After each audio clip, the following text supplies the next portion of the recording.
Guten Abend zusammen oder wer morgen früh reinguckt, einen guten Morgen.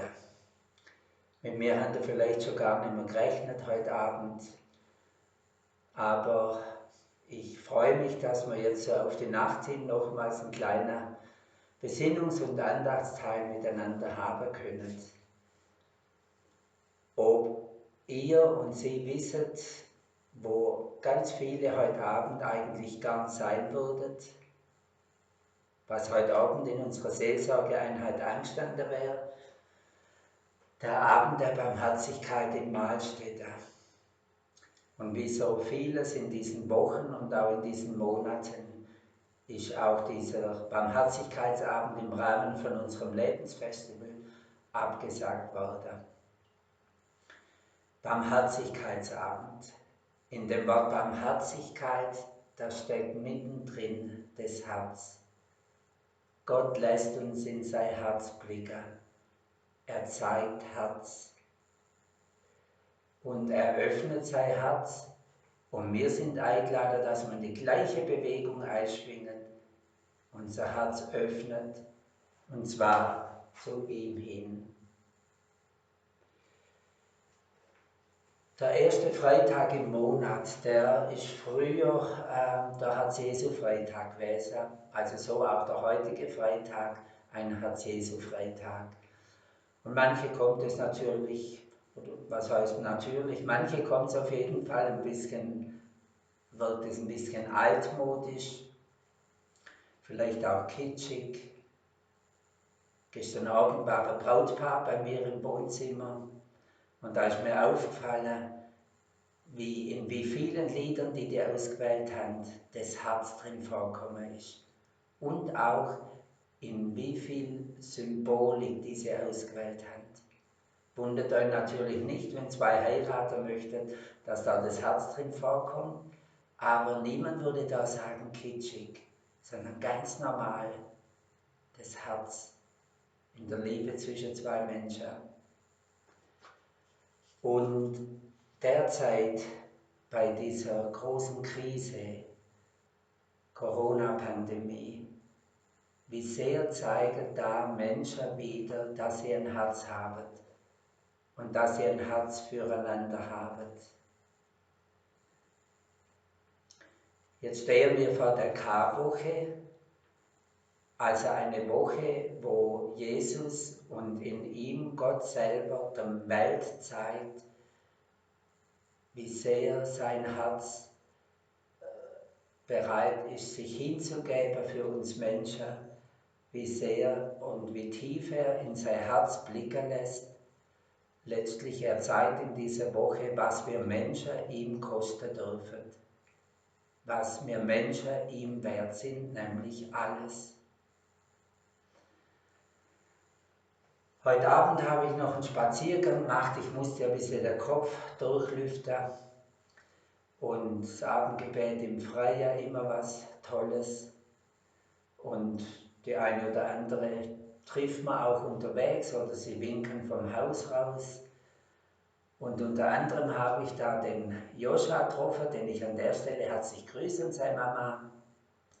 Da haben wir kurz gesprochen und die Mama hat erklärt, dass sie mit dem Joscha gestern am Kreuzweg, am Pfarrgarten in Böttingen hier entlang gegangen ist, ihm alles erklärt hat. Und dann hat der Joscha gesagt, der Jesus ist cool. So sagt sein Kind, der Jesus ist cool. Wir sagen, er zeigt uns Menschen sein Herz, er zeigt dieser Welt sein Herz, dieser Welt, in der doch so vieles aus dem Ruder läuft. Gott zeigt der Welt sein Herz, das sehen wir auch hier etwas ausgedrückt in diesem veränderten Altarbild. Und da nehmen wir jetzt ein passendes Lied dazu, auch wenn wir es nicht singen, sondern betet, die Nummer 464, im Gotteslob 464.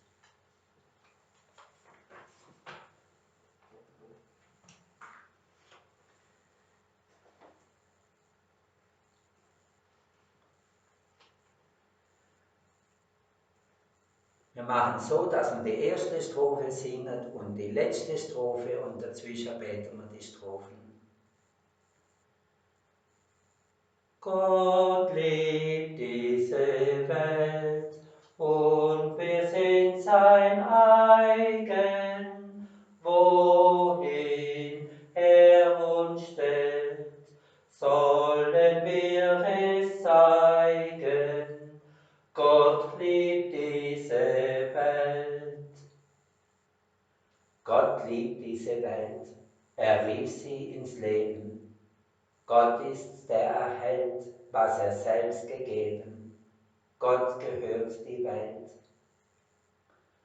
Gott liebt diese Welt, Feuerschein und Wolke, und das heilige Zelt sagen seinem Volke, Gott ist in der Welt.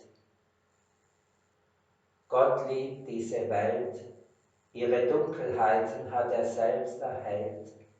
Im Zenit der Zeiten kam sein Sohn zur Welt.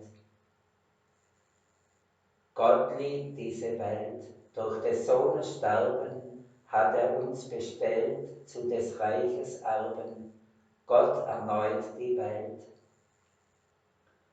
Gott liebt diese Welt, in den Todesbanden keine Macht ihn hält. Christus ist erstanden, Leben für die Welt. Gott liebt diese Welt, er wird wiederkommen, wann es ihm gefällt, nicht nur für die Frommen, nein, für alle Welt. Gott liebt diese Welt und wir sind sein eigen, wohin er uns stellt, sollen wir es zeigen. Gott liebt diese Welt.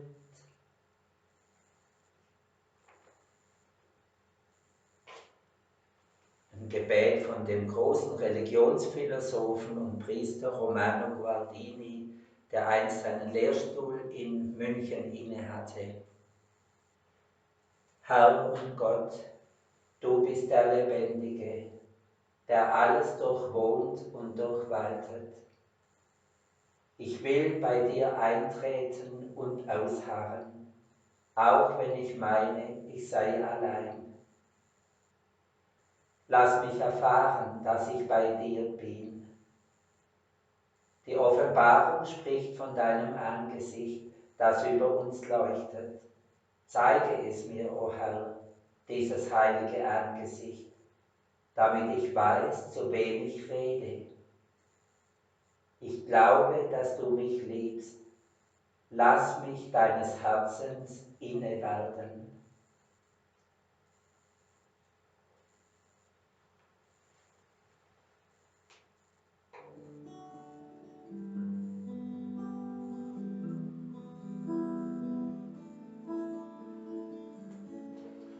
Wenn nur du bei mir bist, was soll ich fürchten? Wenn nur du bei mir bist, ist im Dunkeln Licht. Wenn nur du bei mir bist, was kann mir schaden? Wenn nur du bei mir bist, kann ich durch Stürme gehen. Deine Gegenwart, sie ist mir alt, in dir ist mein Sieg. Ich schaue nur auf dich, vertraue dir, sage du.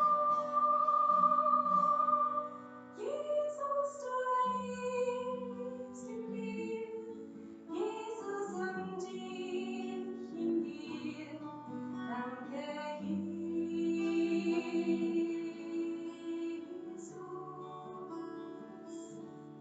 Jesus, du lebst in mir, Jesus und ich in dir. Danke, Jesus. Wenn nur du bei mir bist, was soll ich fürchten?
Ihr merkt, das Herz ist heute an diesem Herz-Jesu-Freitag im Mittelpunkt.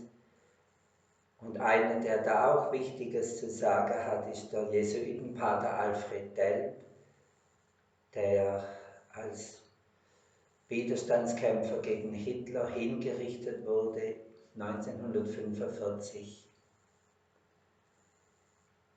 Er schreibt einmal: Ein Mensch ist so viel Mensch, als er Herz einzusetzen hat und einsetzt.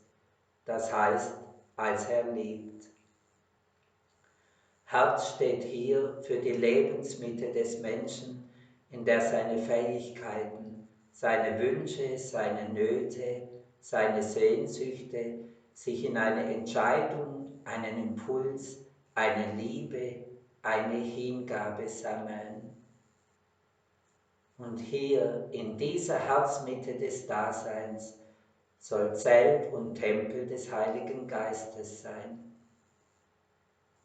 Wir sollen oft darum beten, dass unser Herz im richtigen Rhythmus bleibt und das richtige Gespür hat. Wenn unser Herz richtig schlägt, ist alles in Ordnung. Der Geist Gottes erbarme sich dieses armen, törichten, hungernden und frierenden, einsamen und verlassenen Herzens und erfülle es mit der wärmenden Sicherheit seiner Gegenwart.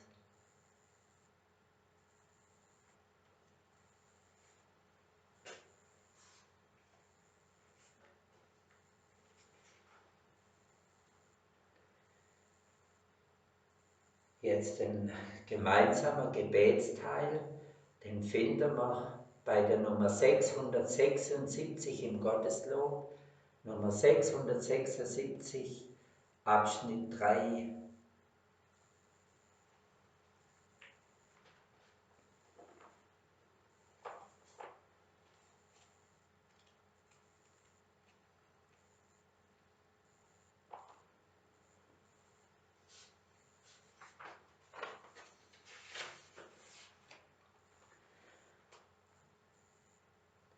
Wir beten da auf der linken Seite nach der Stille.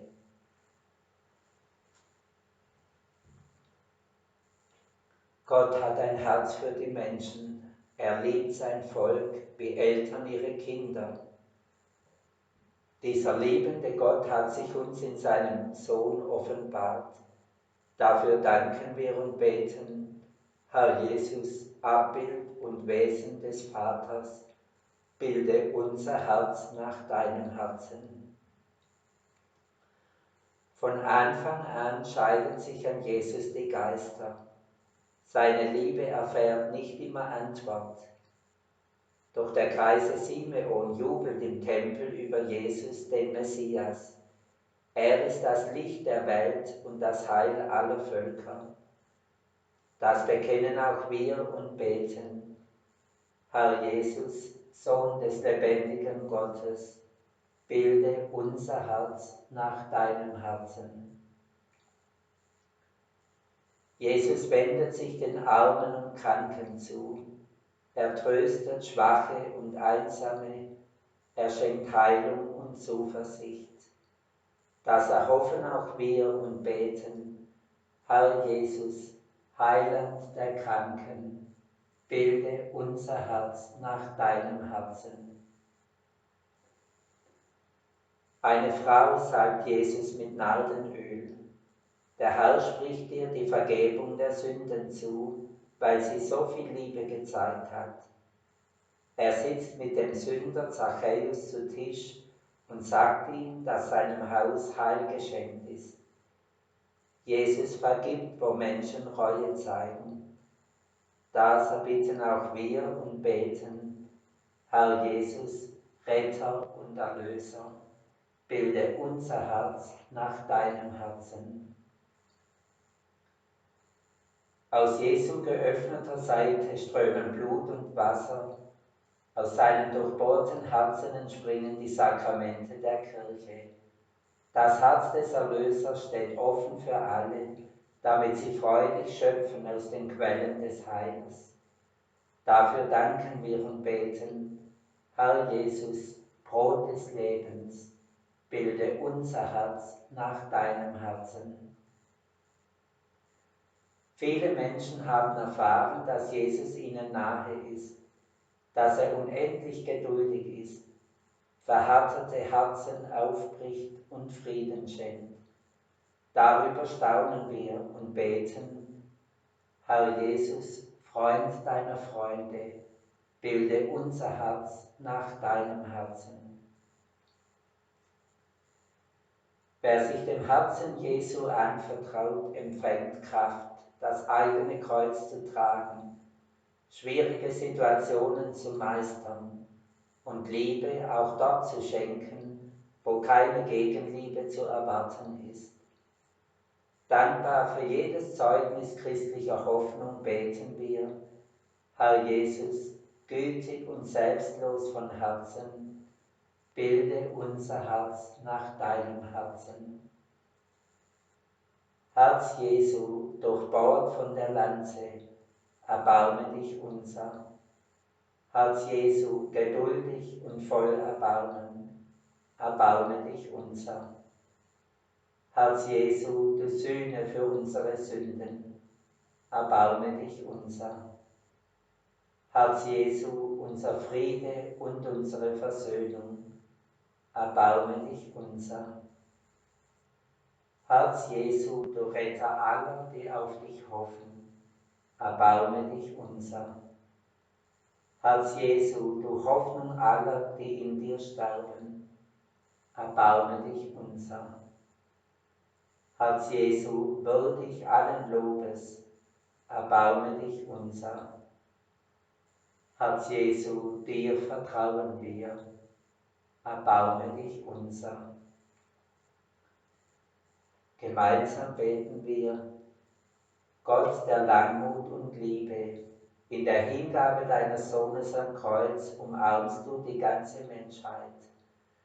Wir danken dir für deine Barmherzigkeit, die du uns schenkst, in der wir angenommen und geborgen sind als deine Töchter und Söhne, als Schwestern und Brüder Jesu Christi, der mit dir und dem Heiligen Geist lebt und wirkt in Ewigkeit.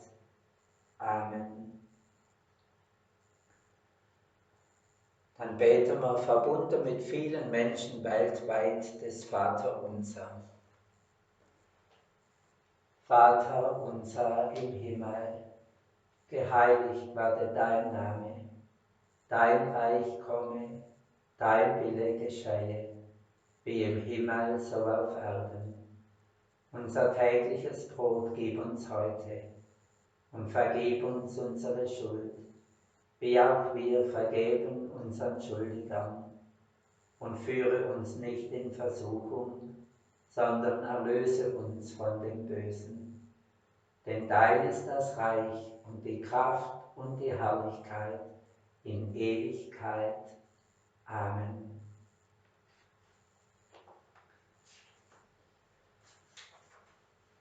Zum Segen hin ein Gebet aus Afrika. Gott, mache unsere Herzen groß, damit sie groß genug sind, die Größe deiner Liebe anzunehmen.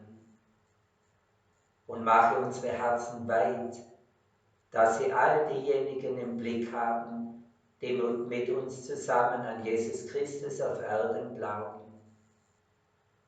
Mache unsere Herzen weit, damit sie denen begegnen können, die dich nicht kennen. Ja, öffne unsere Herzen, damit sie auch die wahrnehmen, die in unseren Augen nicht liebenswert sind, die wir nicht einmal berühren möchten. Ja, Herr, öffne unsere Herzen. Und Herr, gib Segen hinein in unsere Herzen und in unser Leben, in unser Denken und Tun.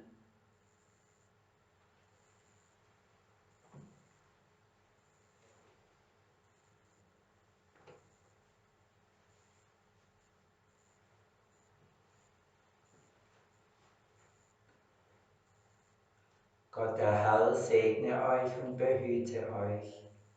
Er lasse sein Angesicht über euch leuchten und sei euch gnädig. Er wende euch sein Antlitz zu, halte seine Hand über euch, schenke euch sein Heil für Leib und Seele, seine Kraft, seine Nähe, seinen Frieden. So segne euch und alle Menschen dieser Erde. Der Herr segne seine ganze Schöpfung. Gott der Vater, der Sohn und der Heilige Geist. Amen. Und im Schlusslied, da wenden wir uns der Gottesmutter zu, im Lied Nummer 521. Das heißt, es war meine erste Wahl, aber dann bin ich doch nochmals übergegangen auf die Nummer 895.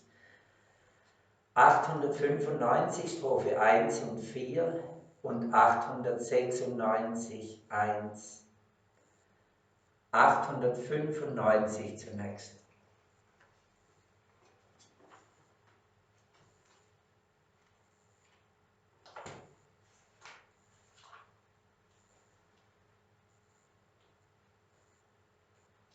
Maria, wir kommen aus Dunkel und Nacht und suchen das Licht, das uns Jesus gebracht. Ave, Ave, Ave Maria, Ave, Ave, Ave Maria. Der Licht ist vom Lichte, Sohn Gottes allein. Durch dich Mensch geworden, will Bruder uns sein. Ave, Ave, Ave Maria, Ave, Ave, Ave Maria. Maria, mit dir lass uns gehen den Weg zum Kreuze, das Jesus, dein Sohn, für uns trägt. Ave, Ave, Ave Maria, Ave, Ave, Ave Maria.